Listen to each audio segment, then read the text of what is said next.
Hello, everybody, and welcome to the Homeschooling Global Summit.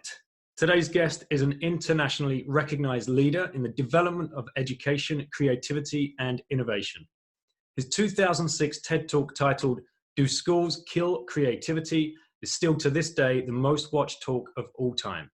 He's a New York Times bestselling author of several books, including notable titles such as The Element and his latest work, You, Your Child, and School.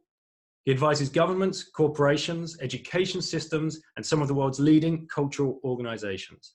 And in 2003, received a knighthood from Queen Elizabeth II for his services to the arts. Ladies and gentlemen, it's an absolute honor and a privilege to introduce Sir Ken Robinson. Sir Ken, thank you so much for your time.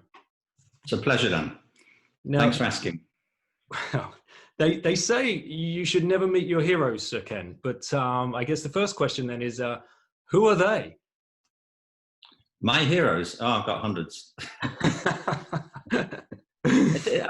I said in The Element, that there's a difference between, or a distinction anyway, between heroes and mentors. And they can be the same people. And they sometimes fulfill similar functions. But heroes are people who inspire you in some way, who give you something to model yourself on, or to try and at least, if not copy, but at least to take a powerful example from. And mentors are people you actually get to know, and who put a hand on your shoulder and present you with opportunities and guidance. And great teachers do that. Great parents do that. It could be the next door neighbor. It could be the sports coach. It could be the person at the pub. It could be, but somebody who sees something in you and helps to guide you. And they can be the same. And I've had lots of both along the way. I mean, I know a lot of the things I've done would not have happened, simply wouldn't have happened, had I not encountered certain people on the way who saw something in me, or something I was capable of, or an opportunity I might have taken, or opened a door that otherwise I wouldn't have even known was there, let alone known how to open them. And so I know what you say. I mean, I take the implied compliment, and thank you very much. But I have plenty of them, and I think anyone who wants to learn about the world around them does well to pay attention to heroes and mentors. Thank you. And I've got to ask this question because I am on strict instructions from my daughters, and then we'll get into the real interview. But what was it like to meet the Queen? It was fantastic, and a real genuine honor. And I mean, some people take a critical view of the honor system, and that's fair enough. That's often tied up with people's views of royalty and the political implications of, or otherwise, of that particular institution. But I think most societies, most communities have ways of recognizing people that they believe have contributed something that's of importance to the community, or have achieved something which is of importance to them. And that's true, whether it's a scouting group, or it's a school, or a family, or an association, or a society of some sort. When I was a professor at the University of Warwick, I always attended the graduation ceremonies. I mean, it was part of the role anyhow, that you should. I was on the academic staff. It wasn't like I was flipping the coin between that and going to the pub. I mean, it was something that I always did go to, and it was expected. But I found it a pleasure to do it, and an honor. And I've spoken at quite a lot of graduation ceremonies, or commencement as they call them in America. And I can remember, when I was graduating, I had friends at college who weren't very fussed about going to the graduation ceremony. When I was a professor at the university, I had students, and they said, I'm not going to bother going to graduation. I said, but why not? They said, oh, well, it's all pomp and circumstance. I said, exactly, yeah, it's all pomp and circumstance. And there are rites of passage in people's lives, and I think we've lost that to a degree. I'm not talking about tradition for the sake of it, or ceremony for the sake of it, but our lives do follow patterns and courses, and and there are rhythms. I mean, I still feel like I'm essentially the same person I was when I was a student at college. I don't look exactly the same, of course, but because your body changes and you have different life experiences. I'm not the same person I was because I have all these additional experiences these days, and things I've been through and things I've thought since. But in dispositional terms, I feel I still know who that 22-year-old was, and I still kind of feel him when I wake up. But over the course of your life, you do go through certain important moments and courses, and I think ceremony has a place in that. It's why when people form partnerships, civil or religious, according to their belief system, that they want to mark it in some way. It's when people pass, mostly people want to mark that. Some people don't. I remember years ago with some friends of ours, they lost a parent, and the father had left instructions not to have any kind of ceremony, not to have any kind of gathering. And I thought that was, it was something that deprived the people of a moment of reflection and a moment to focus and mark the passing of something very important in their lives.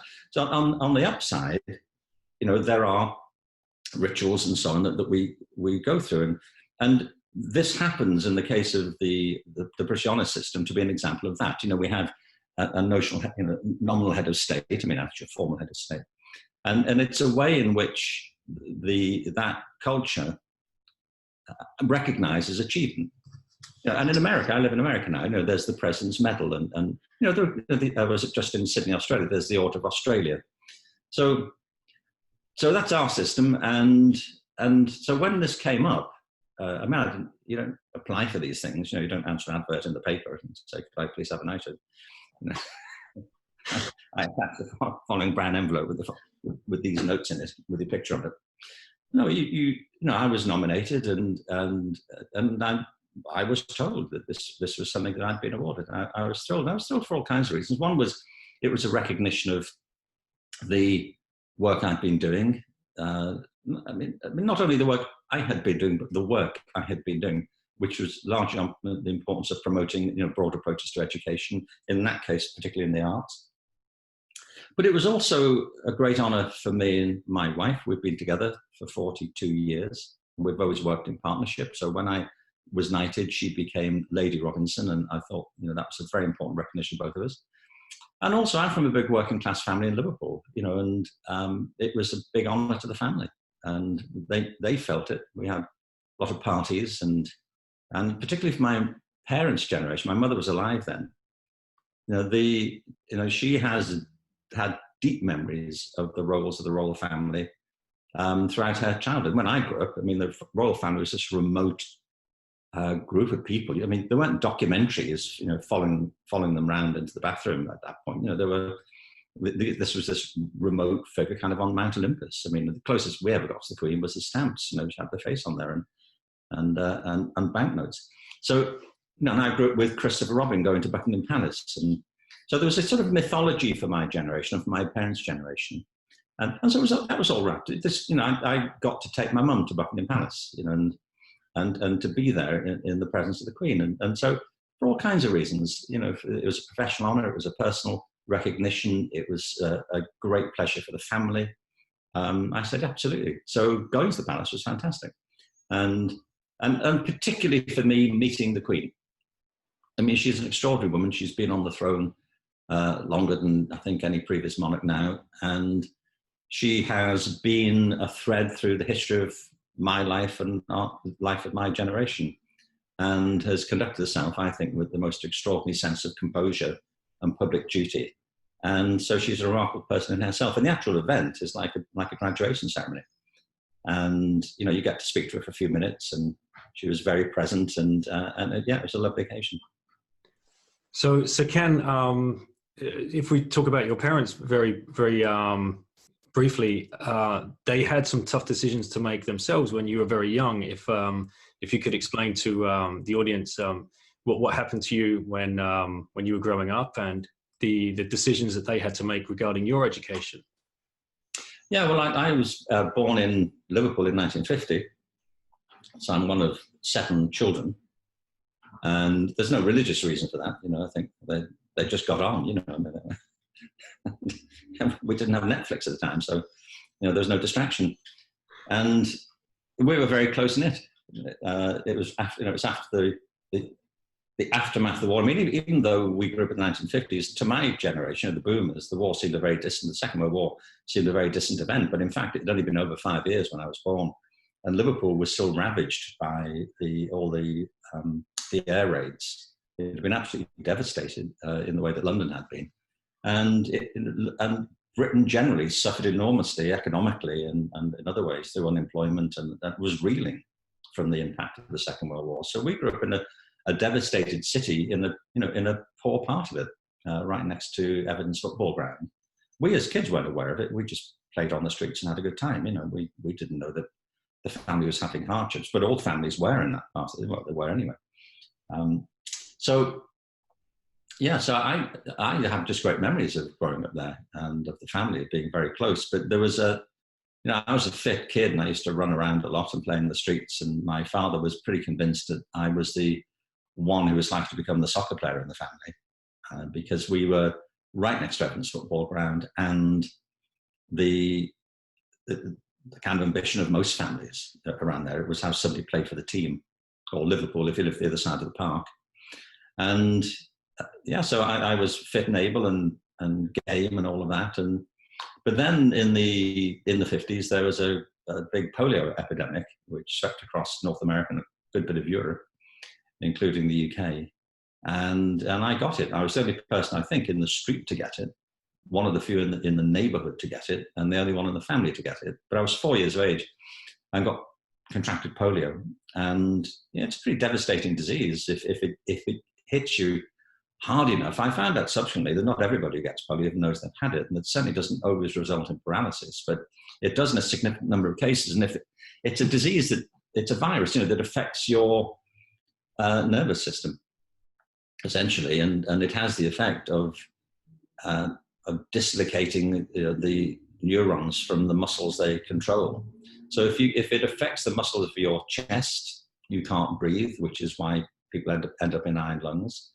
Commonly, it would affect muscles of your arms or legs or somewhere else. There are many other places actually, if you think about it. Limbs, that's what we're talking about. Any of your 15 limbs can be affected. So, but in my case, I spent 8 months in hospital, and you can get some movement back. It's a different and long and not particularly relevant story. And I got some movement back when I came out of hospital. It affected both my legs, and I wore 2 calipers or braces, as we say in America.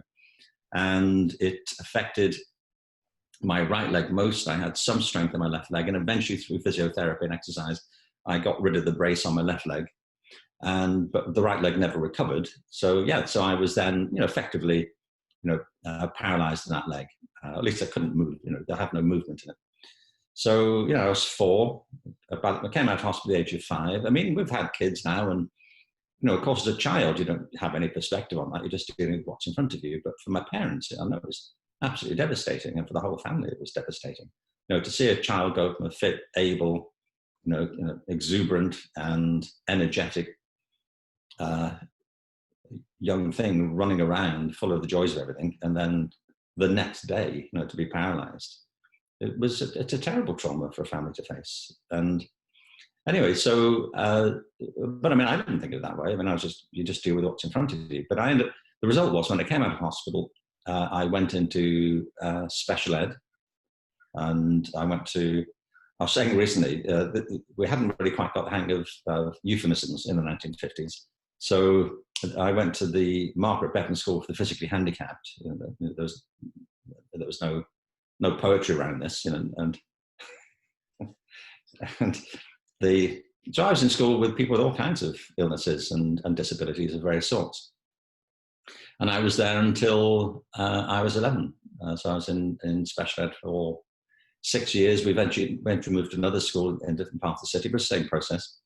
And and my family, were getting welfare payments for me, and we actually had a sponsor through the welfare system who sent us money every month. A guy called Mr. Robbins, who lived in the south of England, who my mother and father corresponded with all the time, because we didn't have much cash. So we relied, actually fairly significant on this additional grant we got. It's just as a private sponsor.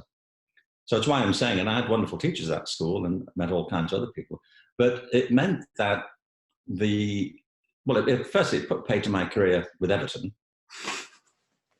I mean, I wasn't eligible for the team then. I remember saying a while ago, I think I'd have a better chance now, frankly, the way Everton's playing. I think they'd welcome me putting myself forward at the moment. But the upshot was that my family had some big decisions to make. One of them was how much to, I suppose, cosset me, because it was in a city, Liverpool. This wasn't some bucolic idyll out in the countryside, where I could sit and stare at country streams. It was the city of Liverpool. And the great thing about them was they may have behind the scenes, but I was never aware of it, and the family was never aware of them wrapping me in cotton wool. I mean, they just let me go out and play in the streets. I had a wheelchair, went out and played with all the other kids, and they made every possible attempt, I think, to make me feel that I was just the same as all the other kids. I mean, I got extra support here and there, but I wasn't treated in terms of my own perception of it any differently from anybody else. And that was really important. They were brilliant. They were brilliantly good, I think, in the way they handled it. I mean, it must have been a terrible heartache for them. I know it was. But the thing is as well, that 5 years after I had polio, my father had an industrial accident and he broke his neck. So he was then a quadriplegic for the rest of his life, for 18 years. So, I mean, my mother was remarkable in the way she coped with all of that. And because, you imagine she then had 7 children, one of whom had polio, and a husband who was a quadriplegic. And he was devastated, as you imagine. He was 45 years of age and a fit, strong man. But it kind of evolved over time. We just became very close-knit, and they were both really strong together. So yeah, it wasn't an easy childhood, I wouldn't say, but it was a very happy one. And what followed was a career in academia, and going on to be the professor of Warwick, and being very influential in forming the national curriculum of England. What does it mean to you, like that word academic?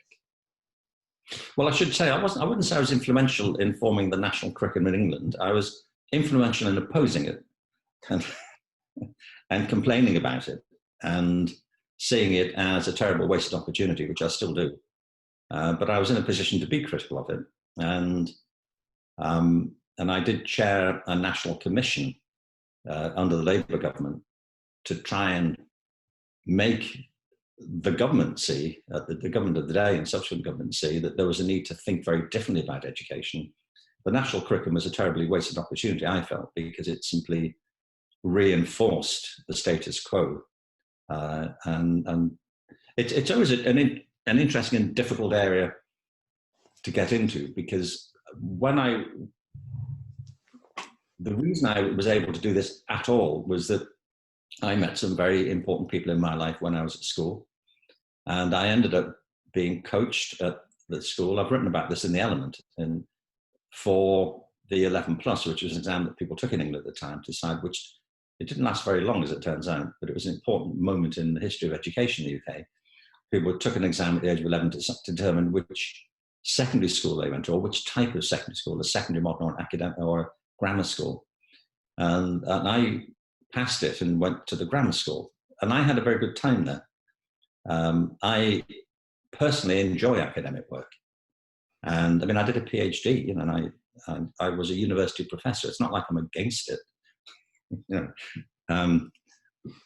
but what I have a problem with is it doesn't by any means suit everybody.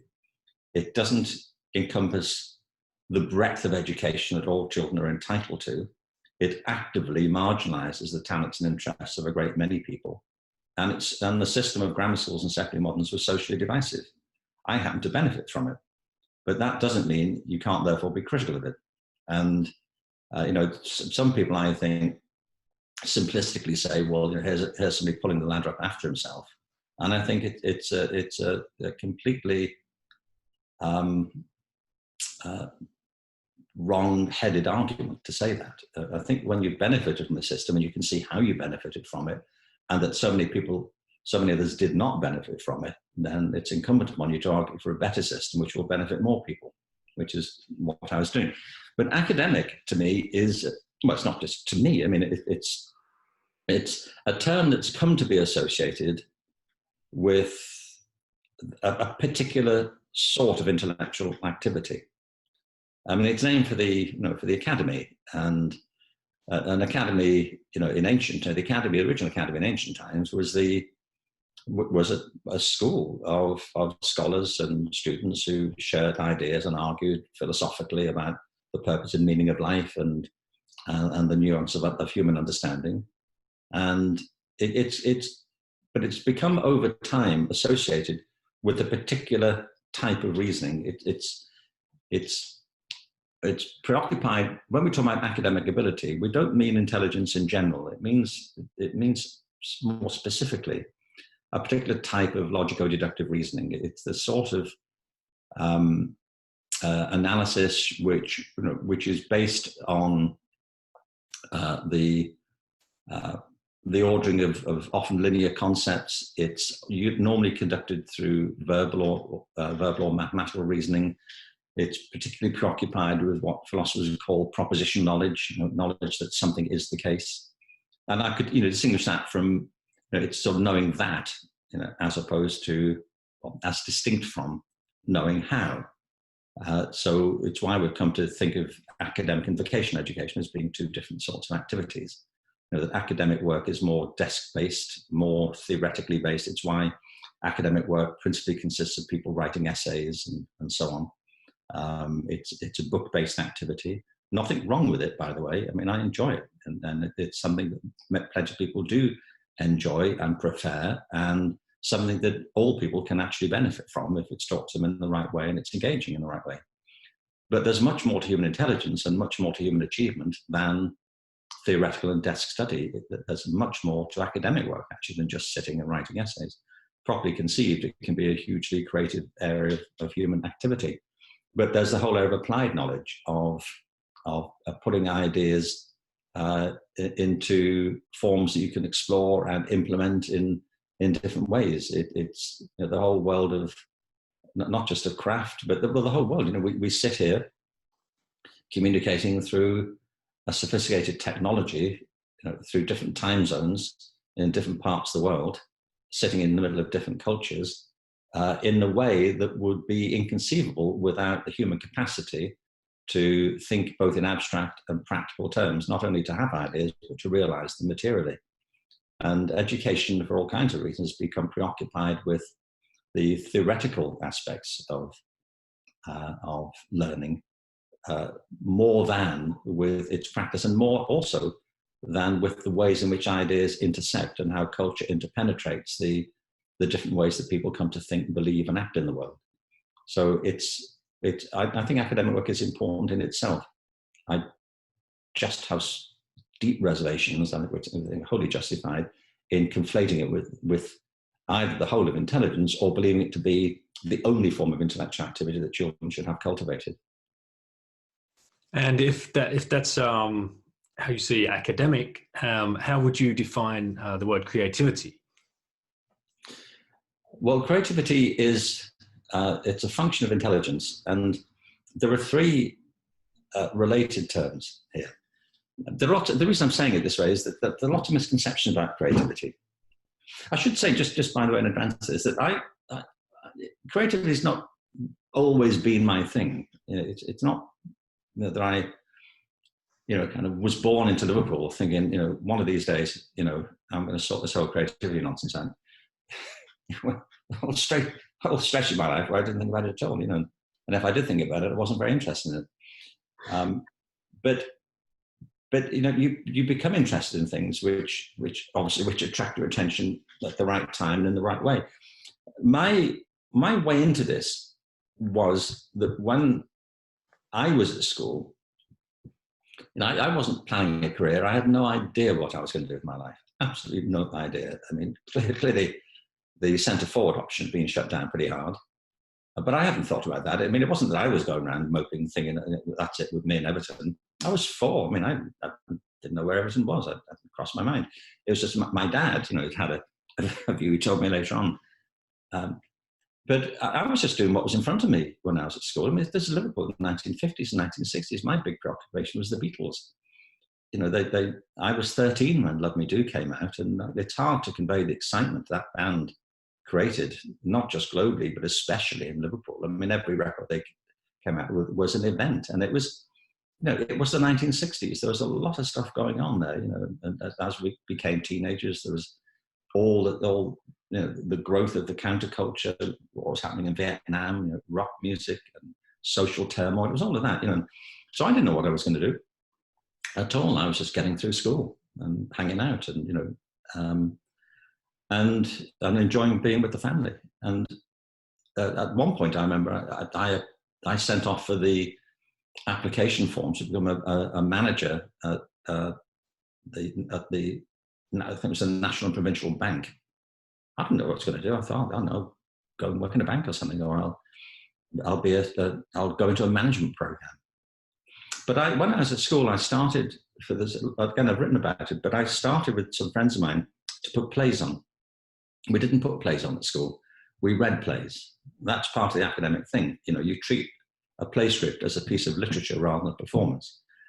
So we studied plays, but we didn't act in them. So the group of us decided we wanted to put some plays on. And the short version of this is I ended up directing them. And I really enjoyed it. And they did. And we not only put the plays on, we printed the tickets, we sold the tickets, we built the set, we went around selling tickets door to door. And we did for 4 years, I think it was. Maybe it was 3. The last 2 years at school, and then we did it the summer after school. We came back and put another play on. And that was a really engaging, informative experience for me. It wasn't seeing a career in it. I just really enjoyed doing it. But I then applied on the advice of the school head teacher to a college called Bretton Hall in Yorkshire, where I could train to be a teacher, and because he thought I'd make a great teacher, and that I could study English and theatre, which is what I did. Again, with no long-term view. I took him at his word. He said, "I think you'd be a wonderful teacher. Have you thought of doing this?" And I thought, nope. So I applied to this college and I was accepted. And I'm saying this not because I think people ought to be fascinated in my biography, but because I think that's how this often works. It's like mentors, heroes. When you ask about my heroes, the Beatles, absolutely, up on a plinth. Absolutely. And I got to meet Paul McCartney. I had dinner a few weeks back with Ringo Starr. I have got to meet some of my heroes. And not just them, but others besides, but intellectual heroes and sporting heroes. It's been one of the good fortunes of my life that I've met people that I've admired hugely. And they have not disappointed for the most part. But it's like that. And this idea, I've often talked about it, that life is linear, is plainly nonsense. The idea that, I often ask audiences as I go around these days, to put their hands up if they're doing now exactly what they thought they'd be doing when they were 15. Nobody. What happens is you come to write your CV, or resume, as we say in America now, and you have to set this thing out on 2 sides of paper. So you put key dates in and pick some things out in bold and some in italics, and the whole idea is to try and convey that you have been conforming to this strict strategic plan that you composed in your late teens, and that here you are as night follows the day now, running a bird sanctuary in Bali, as you know was intended, and of course it's not like that at all. Your life is a constant process of improvisation. It's what's the next thing, or you do something because you can't not do it, and you turn away from it because you're too worried about doing it.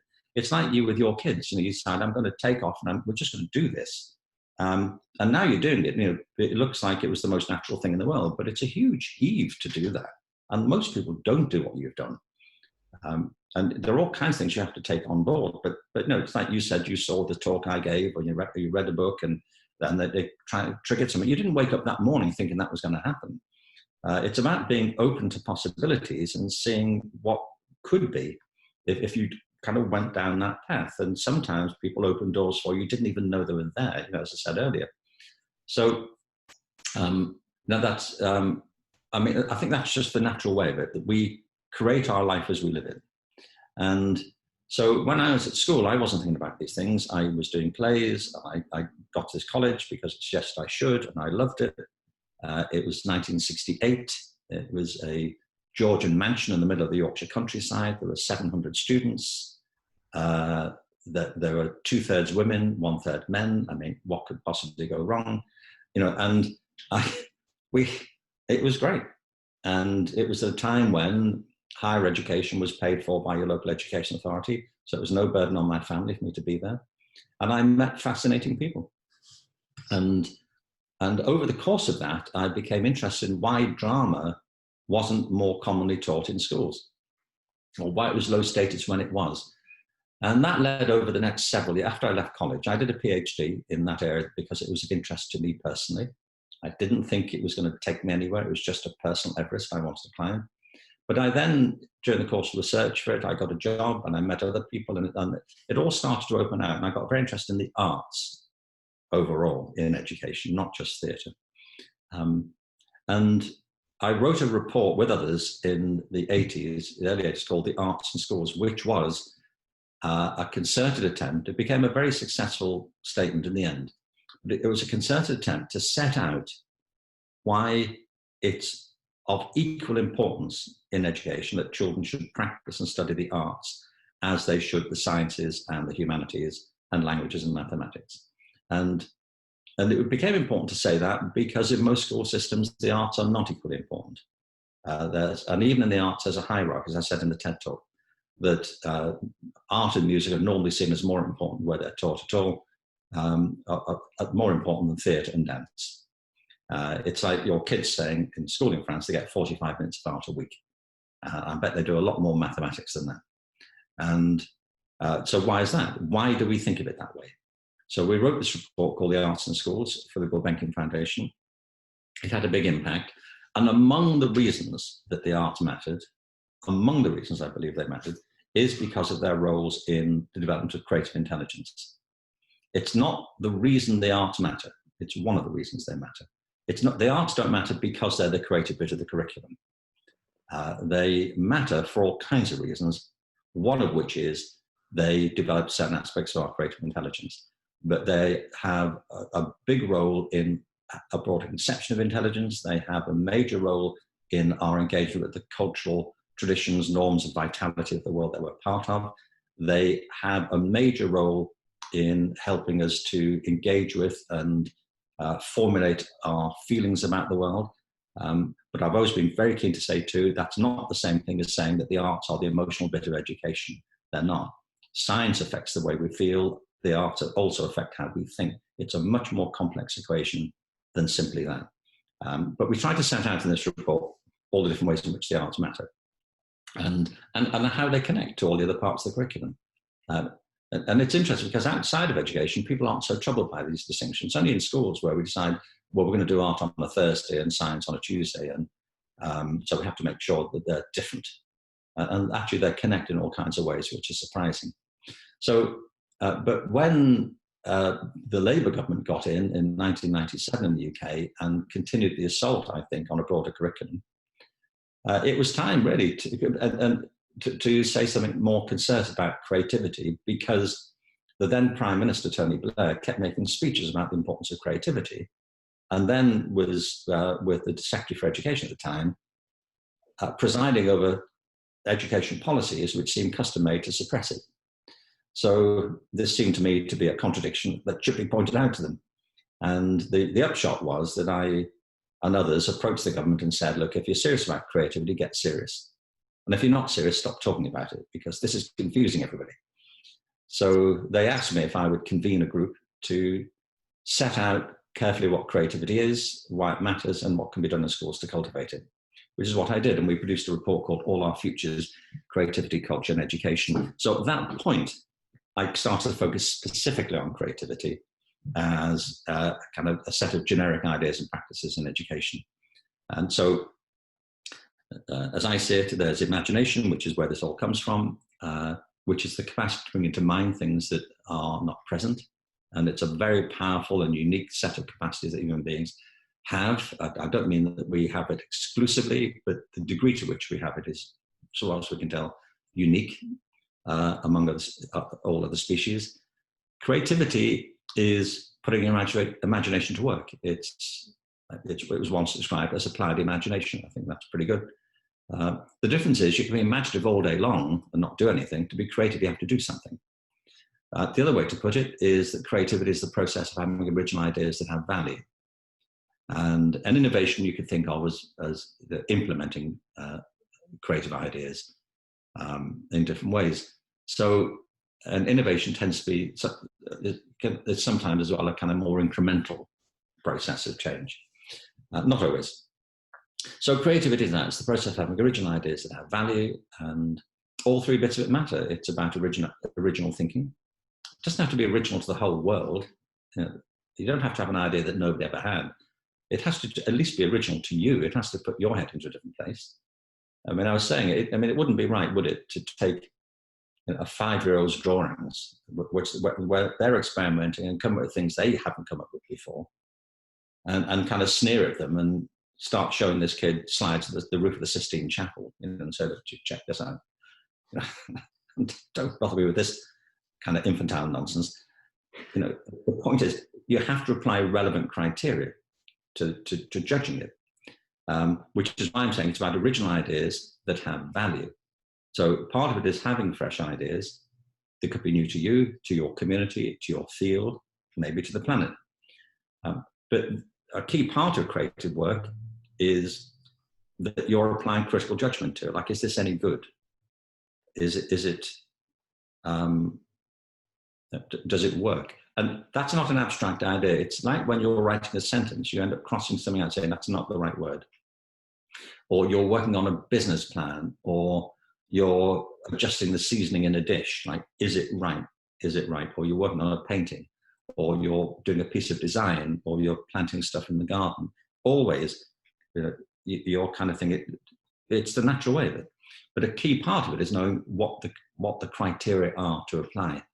And in the world of invention, for example, and technological innovation, it's often the case that an idea that's really fresh and original to people can stump them, and they can say, oh, what on earth is the point of that? Why would you have that? It was famously said, when mobile phones were being developed, there were people in the telephone industry who were deeply skeptical, saying, why on earth would a person have a telephone number? Why? I remember when emails first came out, I was one of the leading critics. I was confident it would never catch on. It's one of my many devastatingly astute predictions about the future of technology. You can't tell with these things. So it was once described, creativity was once described as a process of successive approximations. And that's a pretty good way to describe the process of it. But the point about it is that when people say you can't define creativity, it's because they haven't thought about it. You can. I'm not saying that's the only definition. It's the one I find very helpful. But we know quite a bit about how the process works. There's always a bit of mystery in here about where the ideas come from. Like there's always a bit of mystery about how does consciousness exist in this bag of bones and flesh. So I'm not saying we solved everything, but we know quite a bit about how it works, what stimulates ideas, what prevents them, what can encourage them, how you can evolve and develop them. And it's like we know quite a bit about literacy, but we're still not really quite sure how it is we come to speak. That's why you can't teach a child to do it. I mean, there are people who studied it and know much more than you and I do about it. But there's still an inherent mystery about how all this really happens in this kind of structure. But we know enough about creativity to know how much it matters, how much it's the heart of human experience, how our collective creativity gives rise to what we call culture, our common ways of seeing the world in communities which are mutually influential and internally influential. So it's why we call the report All Our Futures, Creativity, Culture and Education, because the three are all intermingled. Well, and that TED Talk was, it's been so influential in many families that I've met, whether they're world schooling or homeschooling or unschooling or alternative schooling, democratic schools, and such things. And in your latest book, You, Your Child, and School, which thank you, I've read. It's amazing. You devote like a section to alternative education, and I'm not so sure that you've spoken too much about it before, like homeschooling or unschooling, and that kind of modern movement. Could you give us a little bit of insight into what you've found there, and it being a viable option for people considering alternative education? I actually said, you're right. In the new book, Your Child in School, I do talk more about it. I have said some things about it in the past in creative schools. I remember saying creative schools, I went to a meeting in LA a few years back of alternative education. And there are all kinds of different groups and organizations which are kind of grouped under this heading, alternative education. And what they have in common is that their strategies and approaches are customized to the students, the individual students, as opposed to students having to adapt to the program. They look at individual students and say, what would work with you? What are your interests? And even if they're working on ideas which they may not initially find interesting, how can we get you interested in this? How can we engage you? What's your skill set? What sort of, what are your attitudes? What are you bringing to the table? So they have the students' capacities and interests and personalities at the heart of the strategies. They're flexible and diverse and various in the way they tackle things. They recognize the importance of teachers and mentors and give them proper support, and they're often close links with the community. So they're very personalized, very customized, very diverse, and they work for the most part. And I mean, it's like alternative medicine. Some aspects of it work, some don't. But people tend to think of alternative medicine as something that's loosely based on kale. And the fact is that alternative medicine is something which also reaches deep into conventional medicine. There are plenty of people I've spoken a lot at medical conferences of late and to medical practitioners about the need to humanize medicine. And there are plenty of people in the mainstream profession who are deeply critical of the data-driven, impersonal, rather mechanistic approaches to the diagnosis and treatment of people with a whole variety of illnesses. And the failure of doctors often in the way they're trained these days to recognize that the people they're dealing with are human beings with complex feelings and physiologies which are interrelated, and that people recover best when you look in their eyes and understand really what's going on with them. And that this isn't only a question of looking at a computer screen while the patient sits aside, swathed in electrodes. You have to speak to the person and get to know what their condition is and what their existential state is, as well as the physical symptoms they're describing. People are seeing big results when they think differently like that. So it isn't just about people using unusual herbs and buying odd crystals and thinking that's alternative medicine. I'm not being disparaging of any of that, by the way. I'm just saying that there isn't a strict demarcation. And I'm saying in education too, there have been plenty of people for generations who have been practicing in public education systems the sorts of techniques and applying the sorts of principles that these days we would label under the heading of alternative education.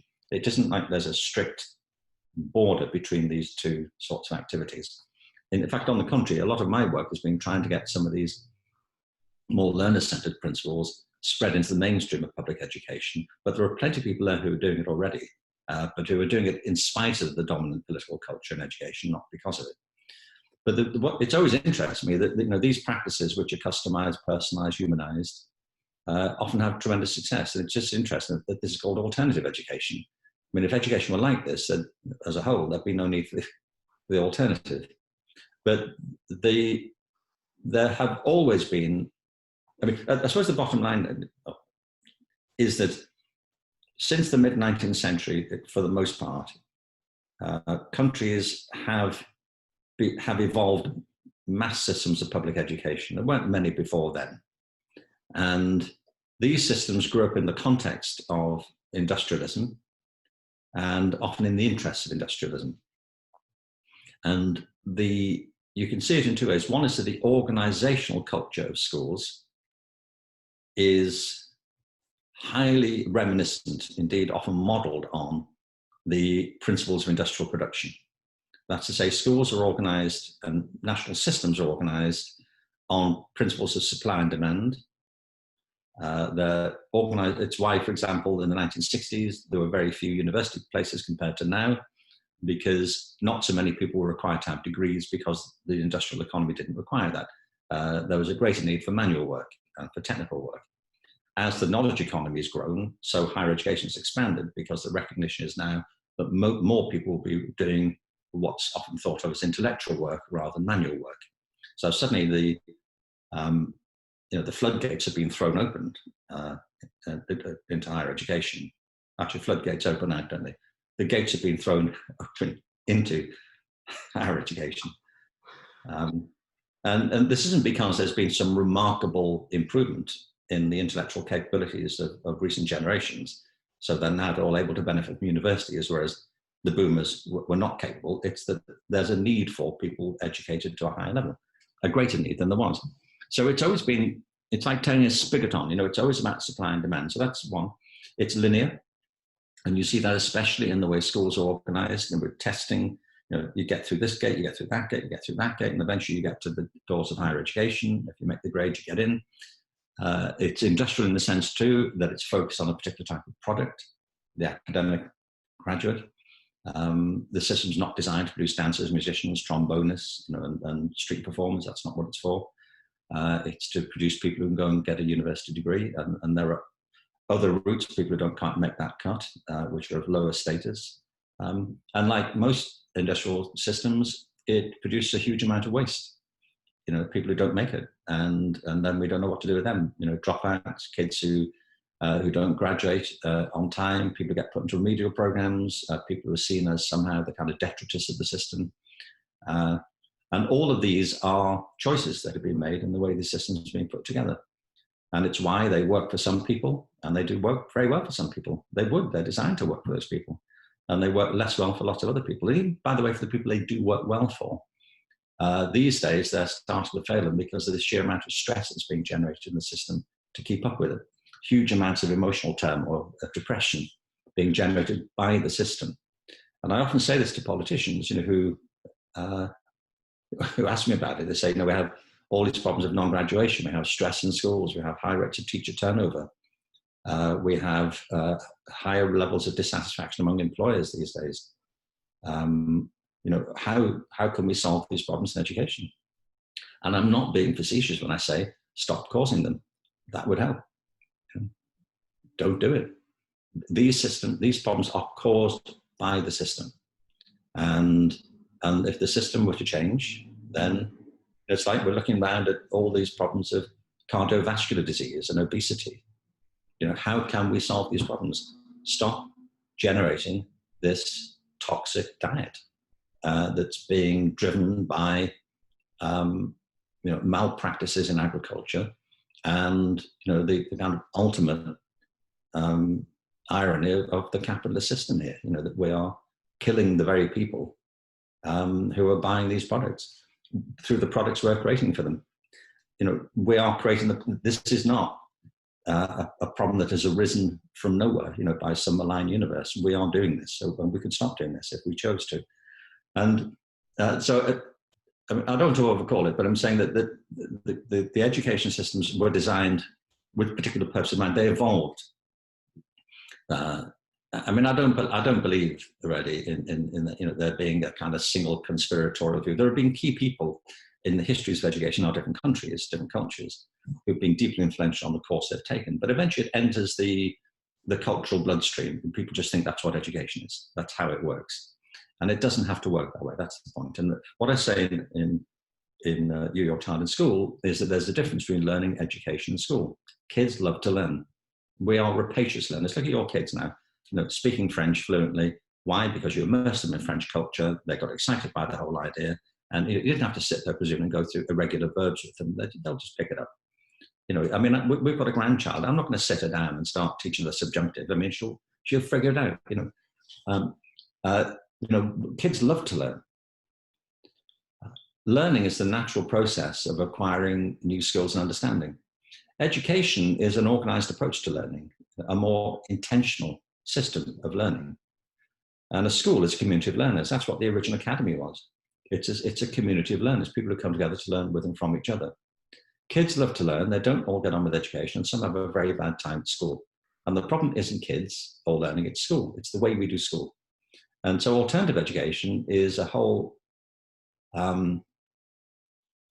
collection, a whole community of institutions who are, and people and projects, initiatives, who are rethinking how we can do school in a way which is consistent with and nurturing of the natural conditions and natural impulse to learn. And if you can keep the flame of curiosity alive in children, the one they're born with, if you keep kindling that, they'll just keep learning. It's what drives learning, the curiosity to find out about yourself and the world around you. And it's a great achievement of public school systems that we managed to snuff that out in so many kids. And it's not there. We blow it out because we create conditions in schools which teachers don't want either, for the most part, by the way. It's a systemic issue. We create conditions in school which suck the oxygen out of the room. And you can see kids just getting lifeless. And so, in the worst case, we start to medicate them and say, just pay attention. And I'm with the kids, and we'll make it interesting, and it will. And this isn't, an unprovable theory. And there's no one way to do it. I mean, I went to a brilliantly good academic school. There are some brilliantly good academic. I'm not saying that's not the point. It's about balance. But the school I went to, it was deficient in other areas. I mean, there should have been better arts programs, and then we had to make that happen. There isn't just the one way to. It's like there's no one great way to be a rock band. There's no one great way to be to have a restaurant. There's no one great way to decorate the house. There's no one great way to create a garden. There are principles on which we know people are more likely to flourish than not. And among the ones I see are in school, in our education systems, that there should be a greater emphasis on diversity, because people are highly diverse in our talents and our interests and dispositions. They should be more creative in the sense they are capable of generating new forms of ideas, new ways of thinking, and they should be non-linear. We should recognize that life isn't a straight line. To reference your talk again, your original one in 2006, and I'm going to read so I don't get any of this completely wrong. And I want to put it into context for those listening, because your remarks were delivered at the same time that Al Gore delivered his speech and his findings on climate change back in 2006. And you say, our education system has mined our minds in the way that we have strip mined the earth for a particular commodity. And for the future, it won't serve us. We have to rethink the fundamental principles on which we are educating our children. You then close out the talk with, our task is to educate their whole being so they can face this future. We may not see this future, but they will. And it's our job to help them make something of it. So, here we are 13 years later, and, what has changed, Sir Ken? Where do you see education now? And where do you see it, in your mind's eye, where is education going to be in like 5 to 10 years' time? Because if you look at a picture of school, 100 years ago, it looks very much the same as we have now. Can you paint us a picture of where you think it needs to go and what it should be looking like? Well, I think that firstly, things are changing, and things do change. When people talk about changing the system, they often say that with a sense of hopelessness, implying it can't change. And it doesn't, but it really does. And although schools do, in some respects, look as they did 100 years ago, they are also very different in lots of ways. We've still got rows of desks in many schools and similar sorts of layout. But there have been lots of things going on. I mean, to me, there's a big shift happening at the ground level. And it's being held back or restrained by public policies which are intent in most countries still on imposing a system of standardization. But the real shift is happening, I say, at the local and ground level. And I know this because I travel a lot. I go to all sorts of events. I have all kinds of conversations and contacts. I'm just talking about my own experience of this. And I know, I mean, to just take the example of the TED Talks, that first one has been seen online about 58 million times. It's been, well, that's not the number of people who've seen it, that's the number of times it's been clicked on, but it gets shown, as you know, to rooms full of people, whole conferences, events, workshops, I don't know, some multiple of that number. There's a number of people who've seen it in 160 countries. And, you know, I was recently in Australia, I was in Kuala Lumpur, I was in Dubai, I've been in Qatar, you know, in Mexico. And I speak to large groups of people. You know, they're not booing me off the stage, you know, they're not coming up harassing me and saying, "You've destroyed my life, how dare you?" And so I know from that direct personal experience that people are changing, things are resonating, and that change does happen. And sometimes it's slow, and sometimes it can be like a sudden landslip, like everything just shifts. And an example I often give is that in America, over the past few years, every state in the union has passed legislation to prove same-sex marriage. And I'm delighted about it. But the reason I mentioned it is because 20 years ago, that was unthinkable, just unthinkable. Wasn't on the agenda. And now it was pretty much passed on the nod. I mean, a lot of people worked very hard. A lot of people suffered for it as individuals. But there was a shift in the culture. It didn't happen because members of Congress had a retreat in Aspen and decided it was time to go back and sell this important issue to the electorate who failed to understand it. It was the other way around. People started voting differently. And it's what's been happening with the Green movement. It's been a long time coming, but it's moving. You know, the response that Greta has provoked, she couldn't have done that. I mean, it's brilliant and brave and extraordinarily remarkable that she has been the kind of lever that shifted that massive opinion.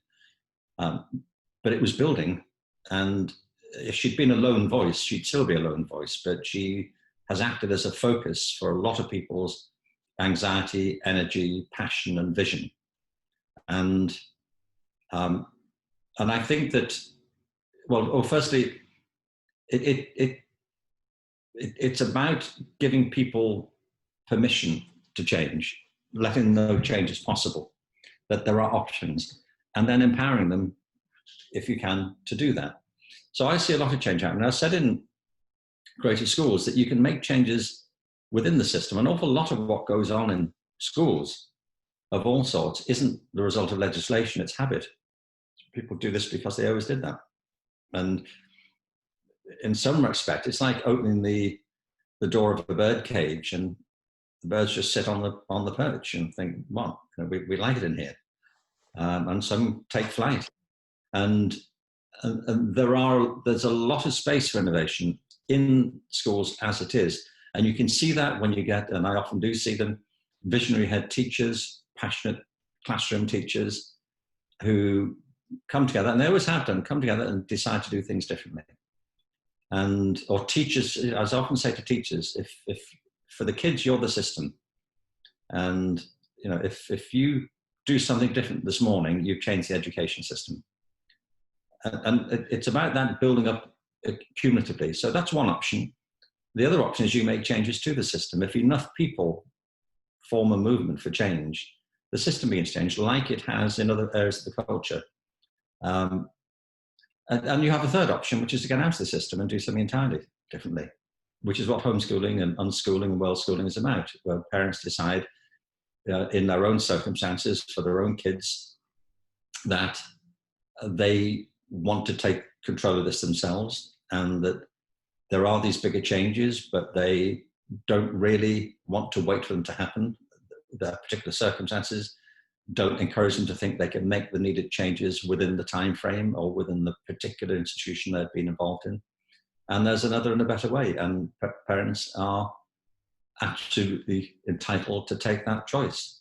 I mean, you know that homeschooling is, again, it's a very broad church.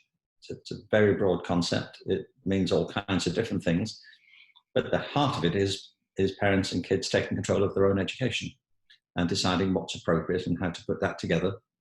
And how it works, it has everything to do with the passion, the circumstances, and also the evolving skill sets of the parents themselves. As you know, it's a very steep learning curve to be homeschooling your own kids, because you have to learn all sorts of things that you didn't know before. And part of it too is shaking free of all the ingrained attitudes you picked up yourself when you were at school about how to do this. So it isn't just that you become teachers in place of the teachers they had. You have to homeschool yourself to do it. And so it's a choice that a lot of people aren't taking, and it's still a small proportion, and it's a growing proportion, but it's a small proportion still, and it's small for all kinds of reasons. Not everybody can make it work, can see it working. It takes a massive commitment of time and effort. It often involves, as you found, a big change in your own lifestyle. It isn't just we're going to look after the kids at home now, or you have to think very hard about how you're going to do that, and it involves often changing how you work, how you relate, and all the rest. But it's a choice that people are taking. And the good news from that point of view is that when people get outside the system, they can help to not only benefit their own kids, but they can create models and heroes as well for other people in the system, and can influence the system from the outside. And it's what I'm always keen to say, that education is not a fixed system. It's what theorists refer to as a complex adaptive system. It's complex in the sense that it's made up of countless different elements: institutions, individuals, interest groups. In a national education system, you've got every type of specialist, all sorts of kids, all kinds of families, all sorts of institutional interests, political interests, commercial interests. It's very complex. It's complex more than complicated. I mean, a complicated system, so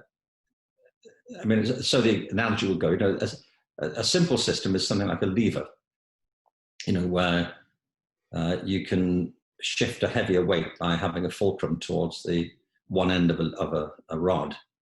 And if you pull down on the long end, you get an amplified power at the other end. That's a simple system. A complicated system is made up of lots of simple systems. Like an aeroplane, is a complicated system, but it's not thinking for itself or really changing. But a complex system, like a living system, is evolving as it interacts with itself and the environment. You're a complex system. I don't know you, Daniel, that well, but I'm prepared to bet on it. but human beings are, and human social systems are complex systems. They're full of feeling and relationships and interactions and dynamics, and they change and they have emergent features. Things come from them. Like when I did the TED Talk, for example, in 2006, the first one, I was talking about how the world, nobody could predict what the world would look like in 5 years' time. But it's worth remembering that the iPhone didn't come out till the following year. And now, here we are, what is it, 13 years later, and most people are behaving as if civilization didn't begin till the iPhone came out, and it's impossible without it. It's changed everything. The smartphones changed everything, the way people work, what we're doing now, everything. But that wasn't around in 2006. We're now on the threshold of the widespread development of artificial or machine intelligence. There's no doubt about it that your kids will be looking back at pictures of you 30 years from now with your iPhone. with patronizing smiles. I mean, you look like Austin Powers, they think, really? What was that? We know this is true. But at the same time, people were doing work then that we couldn't have foreshadowed 30 years ago they're doing now. And, the way you earn your living was impossible, inconceivable to your grandparents. I mean, how could you live as you live now? So it is evolving constantly, and there are all kinds of refractory elements. When you get new technologies come in, people use it for all sorts of things that nobody anticipated. So it's complex in that sense, and constantly adapting it, and it's dynamic. And education is like that. It is changing in character, and I think we might be about to see some kind of massive shift in the way we do education because of the pervasive spread of digital culture, and particularly of machine intelligence, which is not, I believe, intelligence in the sense in which we commonly use the term. They're highly sophisticated algorithms, but these machines aren't thinking and breathing and feeling and sensing the way we do. So big question it raises is if we continue to devolve more and more tasks that previously we thought only human beings can do to machine intelligence, well, what is humanity then? What are we capable of? What is it that makes us human? And that's, I think, what education should be focusing on from now. Not the things that we can do that can be taken over, but things that make us who and what we are. And it's partly why we need such a broad conception of education. And I do think, as I said at that original talk, that the analogy with climate change is exact. That we are suffering the effects of climate change because of our tendency over the past 300 years to treat the natural environment as if it were not natural, as if it were some kind of impersonal facility that we can treat with chemicals, and we can ignore the fact that it's a living ecosystem, and we're paying a massive price for it. We're degrading soils across the world. We're marinating ourselves in toxic chemicals. We're seeing the consequences of health, for fertility, for the very nature of our existence on the planet. People keep talking about we're going to save the planet, and I think we should be pretty sanguine about that. I think the planet's going to be fine. Shake us off like a rash. What we're risking is ourselves, and the conditions of our own being on the planet. And it's happened because we have lost touch with the principles on which natural systems operate. And I think we've done the same thing in schools. We've created conditions in schools which are designed for efficiency and for particular output, and they're not consistent with the natural principles of learning, that learning is social, that your children are learning French as they are because they're surrounded by people speaking French. And they're not just learning the language of France, they're learning Frenchness as they do it. They're learning French culture, French sensibilities, the French way of life. And that is the way of it. That's why we thrive in certain cultural settings. And I think unless and until we start applying the principles of natural growth and recognize that education itself is a living ecosystem and that it should interconnect with all the rest of our lives, then we'll continue to make the same mistakes and to maintain systems which create more problems than they really eventually will solve. And I think it's urgent that we apply that ecological metaphor to how we look after people in our communities and in our families and in our schooling systems, whether they're national systems or homeschooling systems. And none of these ideas are new.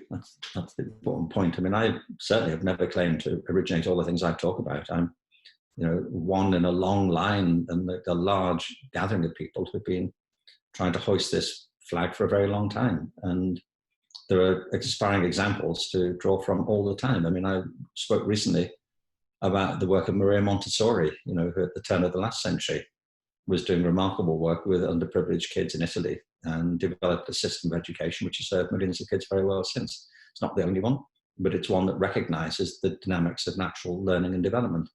The progressive movement was always about that, and it's not perfect. It has all its imperfections, and it has its roots in all sorts of ideas about human growth and sensibility, though, which are still very current.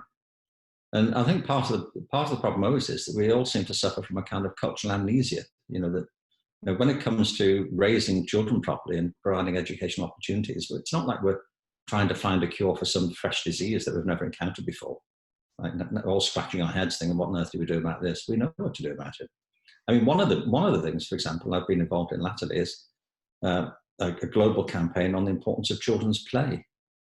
And across America, schools have been cutting back on recesses called playtime.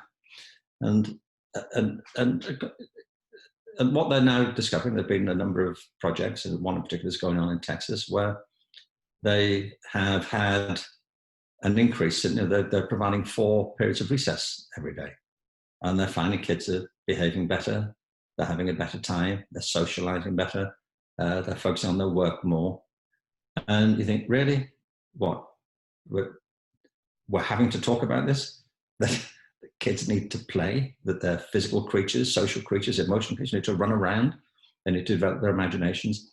There's a news report about it. I've been showing it in some recent talks. They have a news crew down at this school in Texas, like reporting from the front line, like they're in some war zone.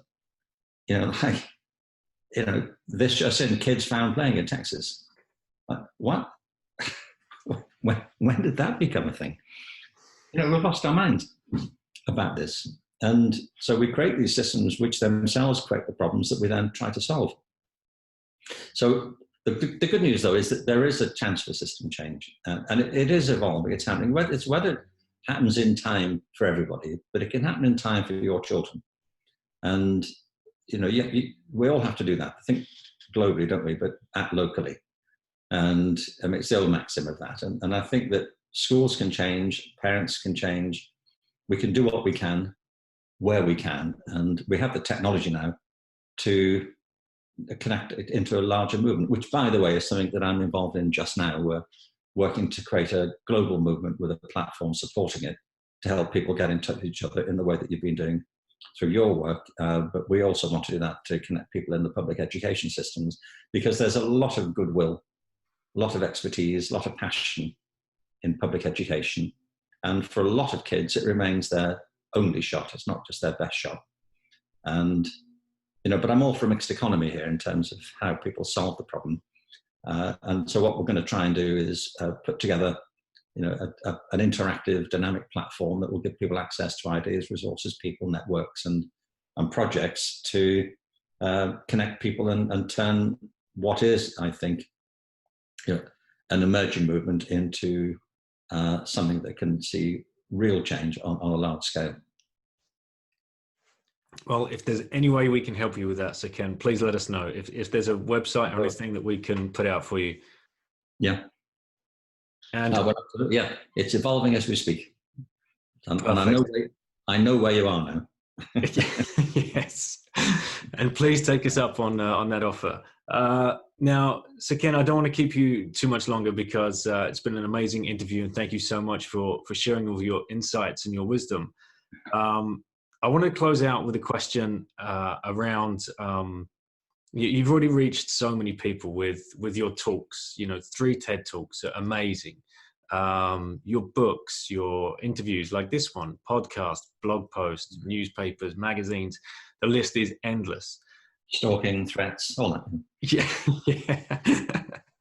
If there was one person that you could sit down with and educate them around everything that you've been, campaigning for your whole career, that you think could really make a change, who would that person be?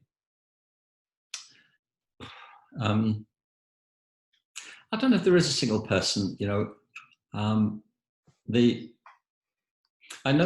give you an example of this, we often in education, and I've done it myself, people get preoccupied with particular people, notably in various countries with the current Secretary of State or the head of state, the Prime Minister or the President.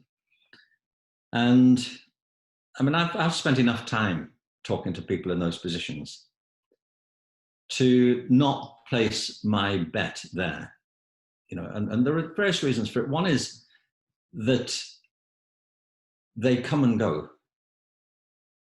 The person that we've become obsessed with for the past 4 years, for example, as Secretary of State, whoever it happens to be, suddenly moves on to something else, or some scandal happens, or they're offered the job they really want if they didn't want education. And then you've got the next one. It's like a hydra, so these things just keep springing up. And that's not to say that we shouldn't try to influence people, because you do get people in public office, of course, who are full of integrity and good intentions and with a passion for education. They do come along. But it's in the nature of things that people who go into politics are driven by particular political agendas, and they're typically aligned with party policies, and they have to toe the party line on whatever it happens to be. When I did the work in the UK, the report All Our Futures, that was commissioned by the Secretary of State of the day, the Labour government of the day, and they didn't act on the report. And we kind of knew they wouldn't, because I think there was a degree of window dressing in commissioning it. But we knew that, and we weren't foolish about it. And we addressed the report to the profession as much as the politicians. But I've spoken to members of that government since, in the past 20 years, who said that we missed a big opportunity. We didn't understand it. We didn't read it properly. We were too fixated on what was going on. They are, most politicians have, however good and however impassioned they are, they know they have a short shelf life. They're waiting for the next electoral round. With the following win, they have 4 years in office in most cases, which means they have 2 years from when they're elected to do something before they start worrying about the next election.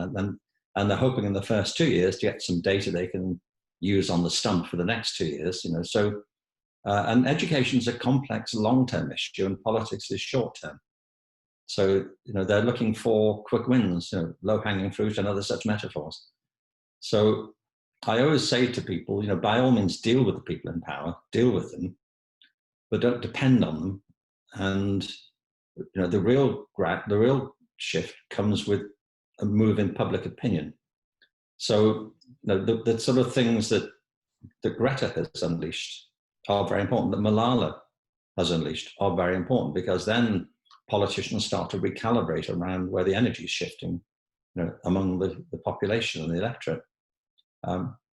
So I suppose, I do get the opportunity to talk to people in high office, but I don't have them at the top of my list. I'd like to chat to Greta, I think. And I have spoken to Malala and to other people whose lived experience has led them to a point where they feel they just have to speak out. And I think it's important for us all to learn from that. And we should be listening more to people, whatever age they happen to be, whose life experience has led them to a point where they feel they have a very important message to share with everybody. And it's that, isn't it? It's that more than acts of legislation that get people off their feet and on the street and demanding change. And fortunately, I have the opportunity to do it. I've spoken to a lot of people when I did the book, The Element, Finding Your Passion Changes Everything. I spoke to all sorts of people who I'd found inspiring, and whose stories I thought other people would find inspiring as well. And the stories are often not just inspiring, but unexpected. When you see the route people have taken and why they got to do what they did and when. And so, it is often said, that nothing changes the world so much as a small group of committed people. Indeed, that's what Margaret Mead's point. Indeed, nothing else ever has. And I want people to realize that, that it isn't, it's sometimes said you can do anything you want. I think there's some limitations to that. I think that's a sloganistic way of saying you can do an awful lot more than you imagine. I would have very much liked, I could imagine, skiing down, a virtually vertical slope. I'd love to do that. I'm not going to do it. I can imagine what it would have been to have played in a World Cup final. I haven't lived with an ambition to play soccer, but I can imagine what it would be. I'm not going to do that. So you have to have some sense, of, that it isn't just pure Pollyanna thinking, but the fact is people are capable of very much more than they often think they are. And it is a question of attitude as much as talent, and determination as much as circumstance. And that's really what education should be providing people with, a sense that they, we're not on the planet for very long when it comes to it. It can seem very long at times. I mean, I remember particularly when I was studying algebra at school, life seemed interminable, but I can imagine that, but when you look back, it sort of passed over very quickly. I remember years ago, there was an American ambassador to the UK who wrote a very interesting and funny memoir about his time there, and the duties he had to perform. And he said it wasn't until he'd spent 5 days at a test match at Lord's Cricket Ground that he fully grasped the concept of eternity. And I can see that. These things are subjective in the end, but we're not here for that long when it comes to it. And we can make much more of a contribution to our own lives and other people's lives than we often imagine if we have, the vision and the determination and the self-belief and the permission to do it. And education at its best should give all of us that. Ken, thank you. Sir Ken, excuse me. Sir Ken. Oh, no. I only insist on the title with my children. Oh, of course. And I'm sure they adhere to that. It's been incredible. It's been an amazing honor to speak with you. And thank you so much. Great pleasure. Thank you. Well, congratulations for all you're doing, by the way. Not just for your own kids. You seem like a wonderful group of young people. But what you're doing through the work for all the other people who are considering or being inspired to go down a similar sort of path. It's important. You're doing a great job. Thank you so much. And it's people like yourself that will hopefully bring many, many people to the summit and help spread the message. So thanks again for your time, Sir Ken. Great pleasure.